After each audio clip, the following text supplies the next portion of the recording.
प्यारे सज्जनों, बहुत प्राचीन समय की बात है। एक नगर में एक बहुत ही धनवान व्यक्ति रहता था, जिसका नगर में अच्छा खासा व्यापार चल रहा था और वो अत्यंत सुखपूर्वक अपने दिन व्यतीत कर रहा था। किंतु ये संसार है, यहाँ किसी भी वस्तु की सदा स्थिरता नहीं रहती। जैसे समुद्र में ज्वार भाटा आता रहता है, उसी प्रकार जीवन में भी दुख और सुख आते रहते हैं।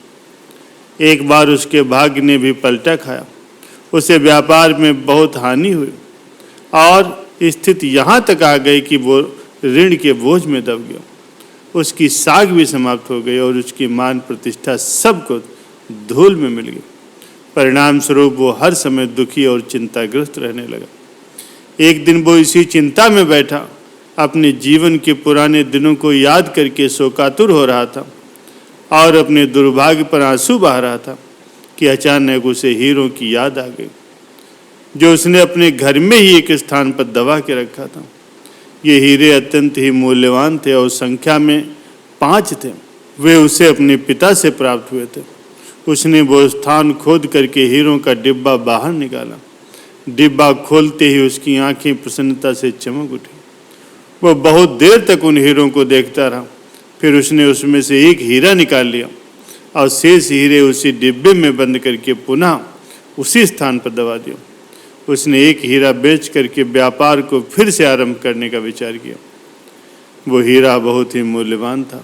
उसने विचार किया कि नगर में इसका उचित मूल्य प्राप्त करना शायद संभव न हो, इसलिए इसे राजा के पास ले जाना चाहिए, वहीं से इसका उचित मूल्य प्राप्त हो सकेगा। ये विचार करके उसने राजा के पास जाने का निश्चय किया। दूसरे दिन प्रातःकाल होते ही वो राजधानी की ओर चल दिया, जो उसके नगर से बहुत दूर थी।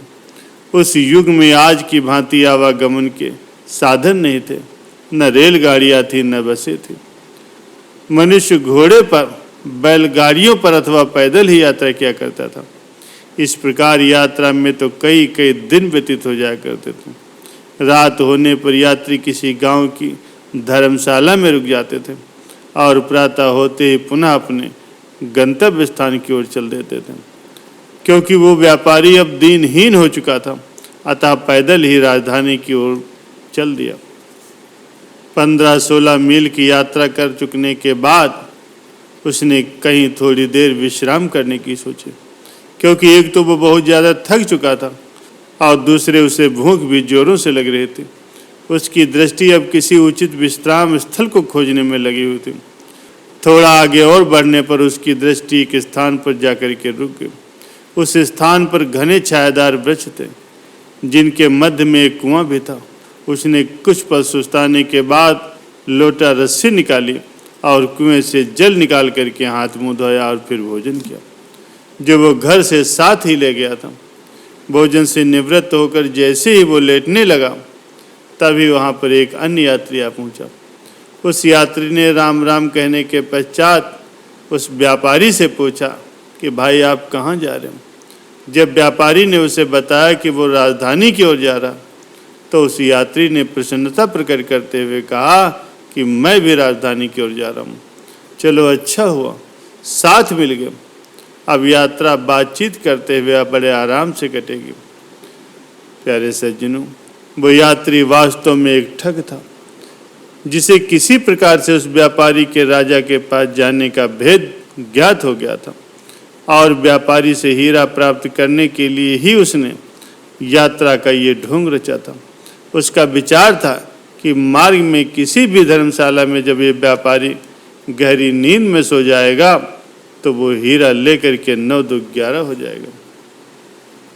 पहले तो व्यापारी भी उसका साथ पाकर के प्रसन्न हुआ, लेकिन कुछ दूर चलने पर ही उसको यात्री के रंग ढंग संदिग्ध दिखाई देने लगे।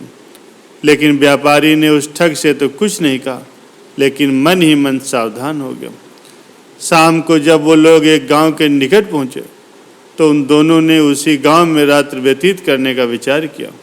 उन दोनों ने एक धर्मशाला में जाकर के अपना डेरा लगाया।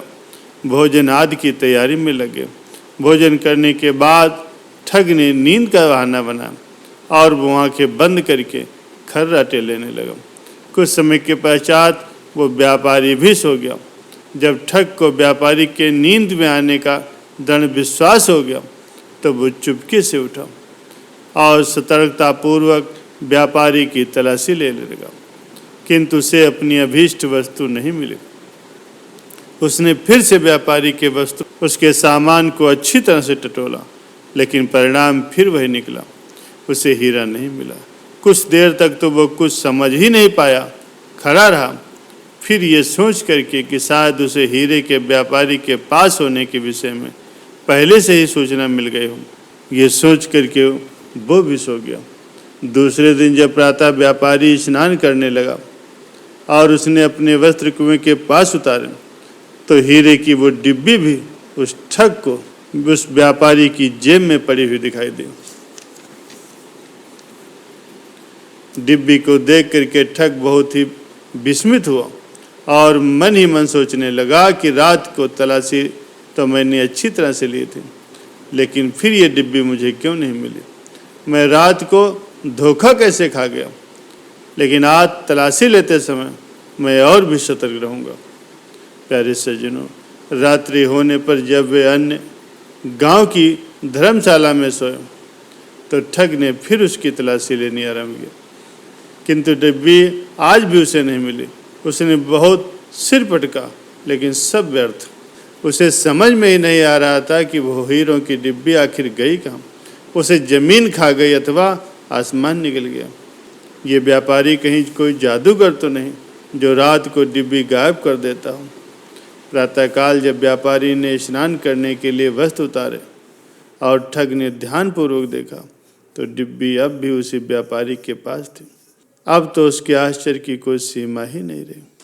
उसने व्यापारी के पैर पकड़ लिए और अपने विषय में जानकारी देते हुए कहा कि चाहे आप मुझे कोई भी दंड दें, मुझे स्वीकार है, लेकिन ये बताने की कृपा जरूर करें कि रात को ये डिब्बी आखिर कहाँ चली जाती है। मैंने आपकी दोनों रातों को अच्छी प्रकार से तलाशी ली थी, लेकिन ये डिब्बी मुझे नहीं मिली, जबकि दिन में ये आपके ही पास होती। क्या आप कोई जादूगर हैं और जादू से ही रात को डिब्बी कहीं गायब कर देते हैं?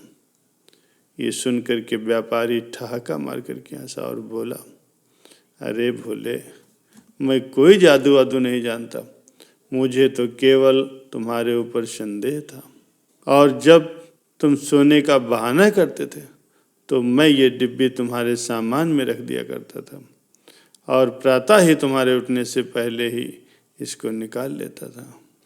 तो मेरे सामान में तो उस हीरे की खोज करते रहे, लेकिन अपनी ओर तो तुम्हारा ध्यान ही नहीं गया। न तुमने अपने सामान में हीरे की खोज की और न ही वो तुम्हें मिल सका। तुम्हारे ऊपर तो ये युक्ति बहुत ही फिट बैठती है, वस्तु कहीं ढूंढे कहीं विधि आवे हाथ। प्यारे सज्जनों, ये कहानी चाहे सच्ची हो या झूठी, हमें इससे प्रयोजन नहीं, लेकिन ये कहानी बहुत ही शिक्षाप्रद और रहस्य भरपूर है। भक्ति पथ पर पग रखने वाले जिज्ञासुओं के लिए तो ये और भी विशेष महत्व रखती, क्योंकि जिज्ञासु प्रभु भक्ति की इच्छा से अपना घर बार त्याग करते हैं और वनों में जाकर के उसे खोजते हैं, लेकिन अपने घट में नहीं, जहाँ मालिक का बसेरा है, जहाँ मालिक विराजमान है, हम उसकी उस जगह पर खोज नहीं करते।